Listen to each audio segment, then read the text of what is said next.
Hallo ihr Lieben, ich bin heute mit Shreddy. Shreddy ist seit Jahren selbstständiger Künstler. Das bedeutet, alles, was er schafft, ist seins.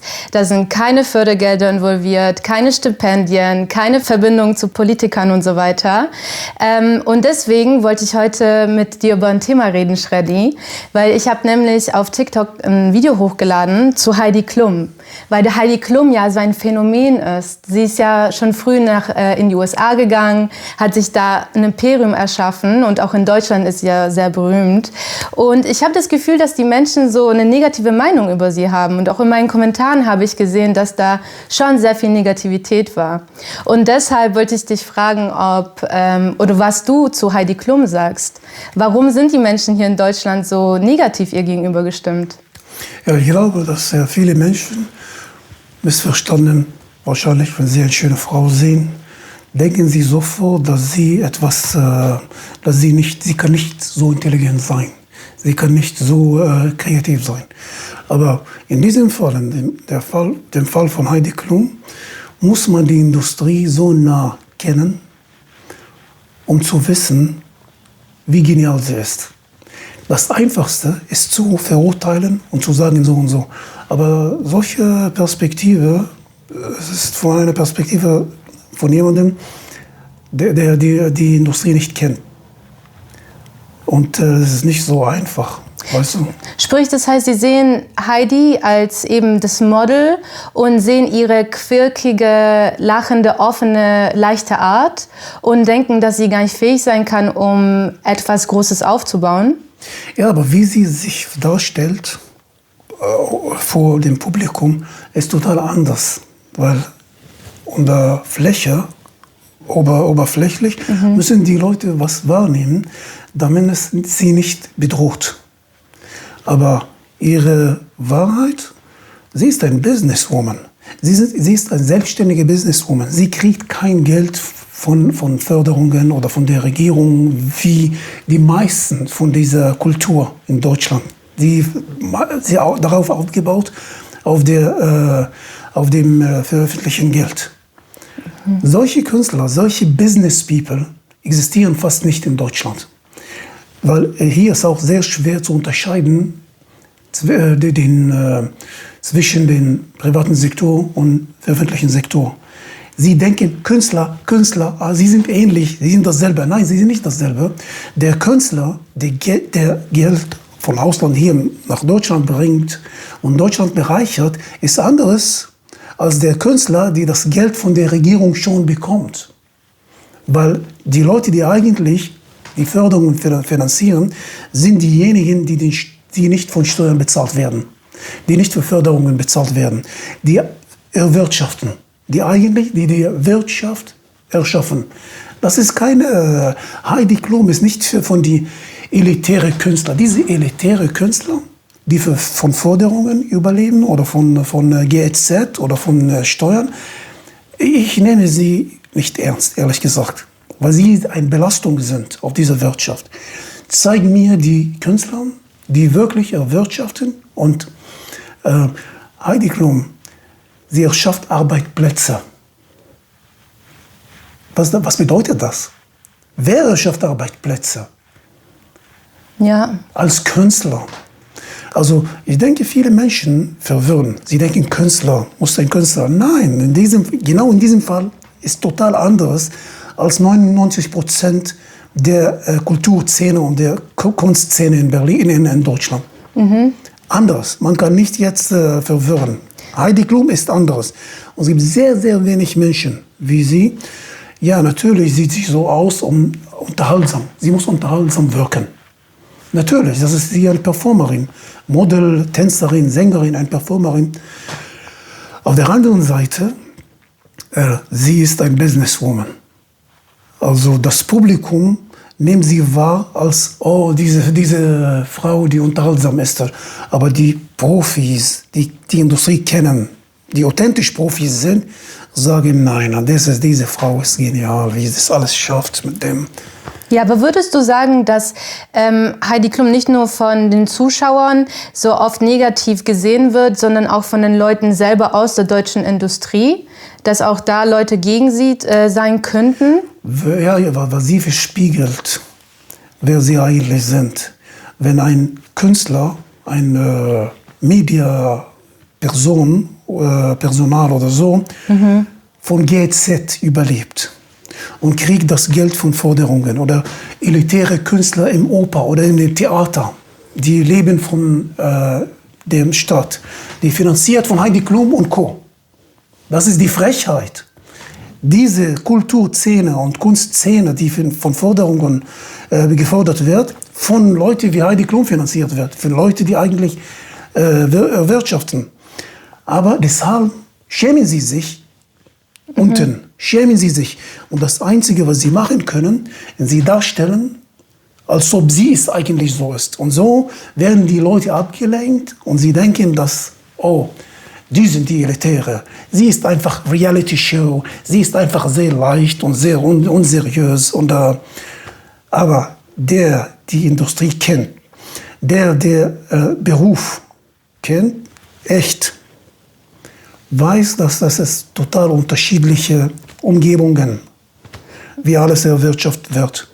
Ja, das finde ich auch ziemlich krass, weil ich habe so punktuell Sachen gesehen. Einmal in den USA, wie Heidi, wie sie begrüßt wird, wie man ihr entgegentritt, wie sie in Interviews und so behandelt wird. Und da ist so voll viel Wärme und Offenheit und Spaß auch einfach da. Und dann habe ich was gesehen, so einen deutschen Podcast. Und da man wollte immer beweisen, dass sie irgendwie nicht so perfekt ist oder wie sie an alles gekommen ist. Und man wollte das alles runter machen und kleiner machen. Und da war ich so ein bisschen überrascht, weil ich mir dachte, ja krass, so, sie hat so viel erschaffen und es wurde wie so als selbstverständlich hingestellt. Und da dachte ich mir auch so, der Typ, der sie interviewt hat, ist eigentlich selber ein Businessman. Ich weiß nicht, wer dieser Typ ist, aber es lohnt sich zu recherchieren, wer ist sein Politiker. In Deutschland ist es fast unmöglich, das zu machen, ohne jemanden kennenzulernen. Jemanden in Politik, wer ist seine Familie, wer ist seine so. Heidi Klum hat das in Amerika gemacht. Wer ist ihre Politiker in Amerika? Als 18-Jährige, 19-Jährige in den 90ern da alleine hinzugehen und sich alles aufzubauen, ne? Und das finde ich halt so krass, dass es so runtergesprochen wird. Und das eine ist das Modeling, wie sie reingekommen ist, aber dann hat sie ja auch noch nicht ihre eigene Sendung, sie wurde ja gefragt, um diese Sendung zu machen, dann für Germany's Next Top Model. Aber eben darüber habe ich gesprochen in meinem Video, dass sie ja diejenige ist, die die ganzen Fotografen und sowas an Land zieht, weil sie die Connections eben hatte durch ihre Modelkarriere. Und das, wie du sagst, also sie bringt eigentlich den Mehrwert in die Sendung und sie ist ja diejenige, die das Ganze trägt und dann möglich macht, dass die Leute dann immer wieder einschalten, weil sie wissen, hier kriege ich sozusagen Qualität und so. Und auch die Mädels, die ja auch in die Show kommen, das ist ja alles so ein krasses Sprungbrett.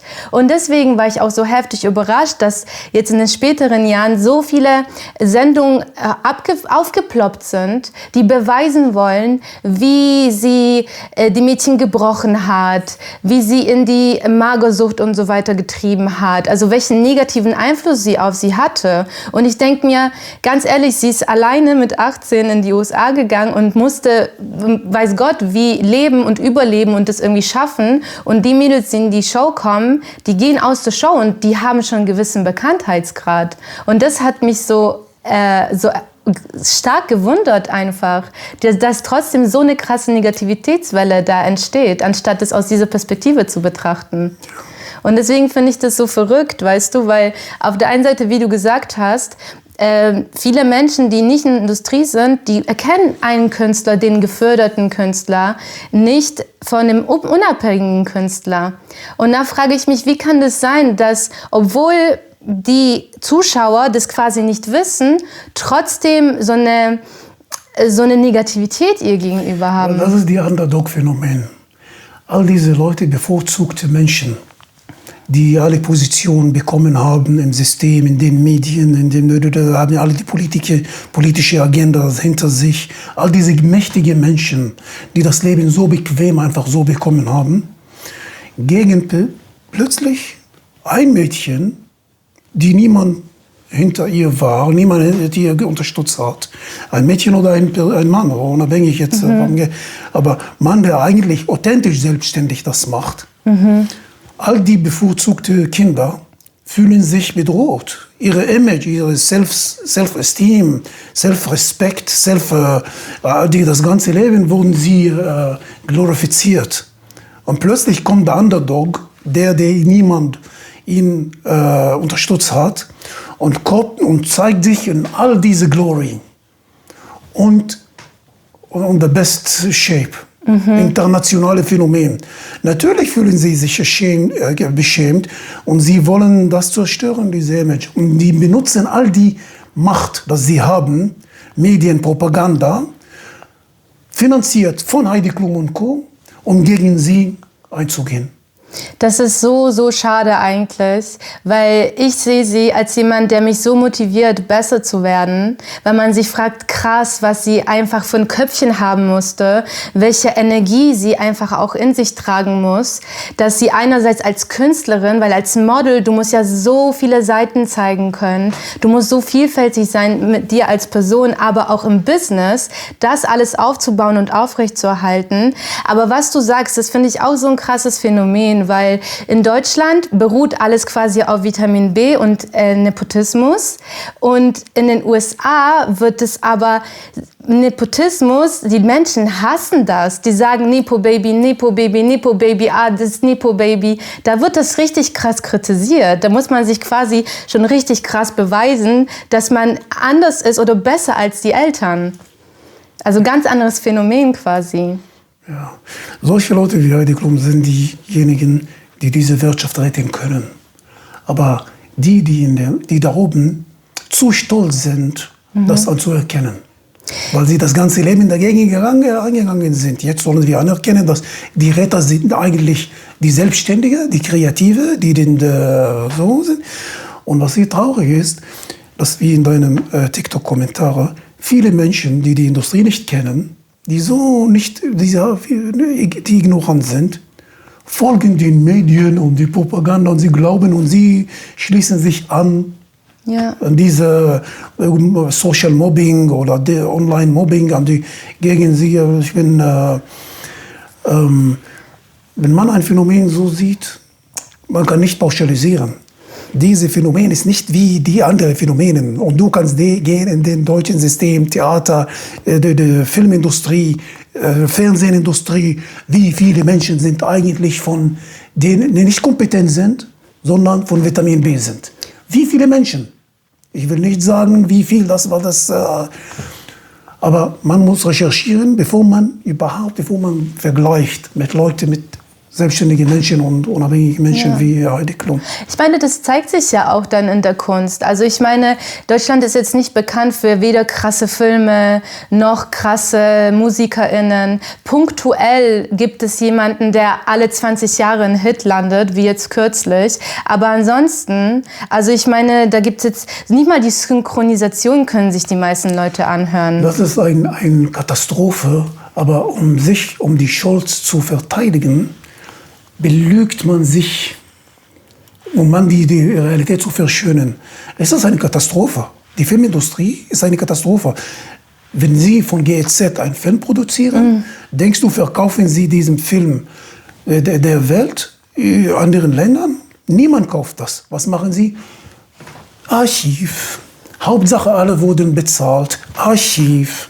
Das ist richtig schrecklich eigentlich, weil wir haben keinen Einfluss darauf, ob wir GEZ zahlen wollen oder nicht. Gleichzeitig talentierte Menschen, die keine Verbindung haben, kommen quasi gar nicht rein. Und dann diese Menschen, die eigentlich auf der Tasche des Staates sitzen, obwohl man eigentlich hier wirklich mal die langsame Wirtschaft ankurbeln sollte, fühlen sich höher und besser als alle anderen.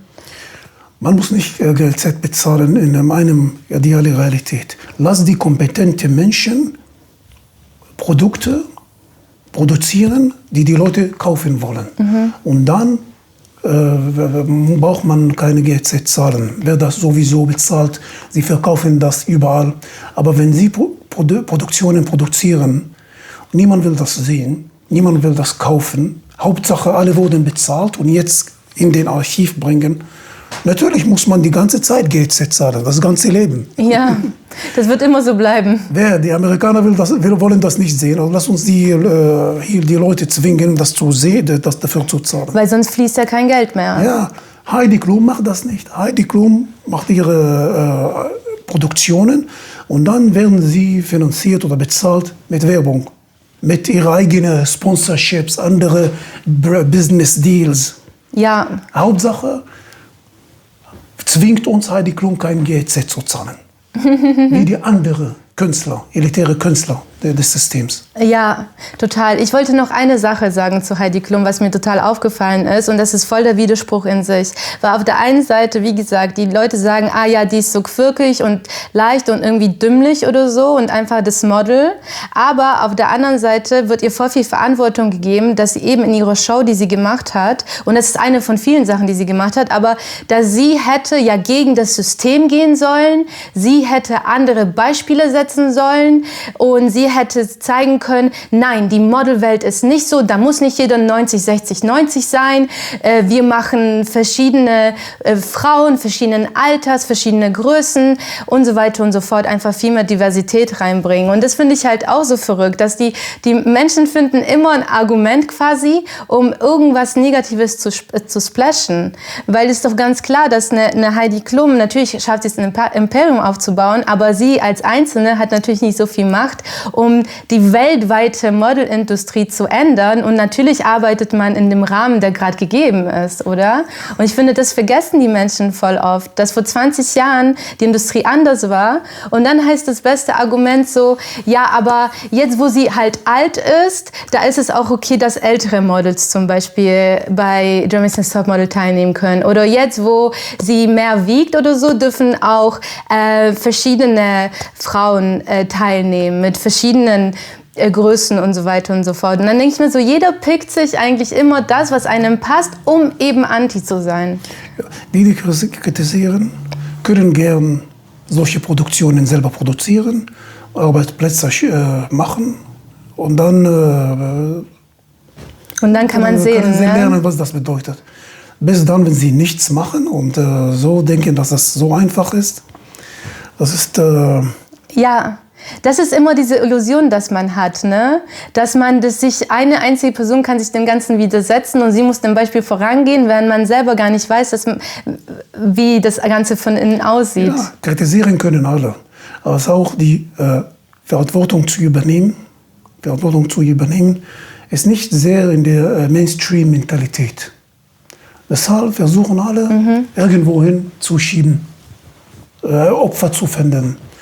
Wie sagt man, Sündenbock Ja. zu finden, das ist er, das ist sie, Heidi Klum.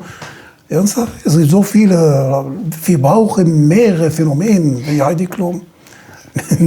Genau, eben wenn sie dazu beiträgt, dass eben Gelder kommen, weil wir merken das jetzt seit einigen Jahren, dass es ja immer dünner wird.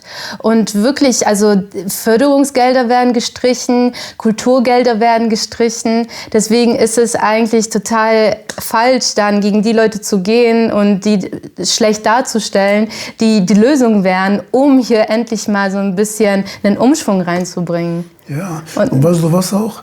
Ich finde das amazing, dass gegen diese Negativität schafft sie es immer noch, so positiv zu bleiben und so voller Liebe zu bleiben.